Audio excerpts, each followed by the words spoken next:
Double-click the power button to open the menu. Select Custom Key function. Enter Custom Key function. 3 trigger modes are available. In this video, we use single click as the trigger example. No function.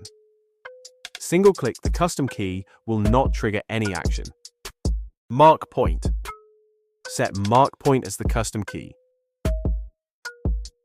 Single click the custom key will mark a point in the app and the handset will vibrate. Speed mode. Single click the custom key to switch between the 3 speed modes.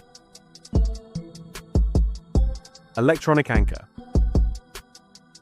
Single click the custom key to keep the boat at its current position. Long press enter to exit electronic anchor. Cruise control. Single click to activate. The boat will automatically move at the current speed mode. Push the joystick down to cancel auto cruise. Fix the deviation. Check the deviation correction tutorial for detailed steps. Ghost mode. Single click the custom key.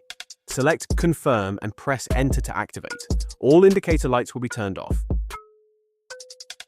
Single click to exit ghost mode.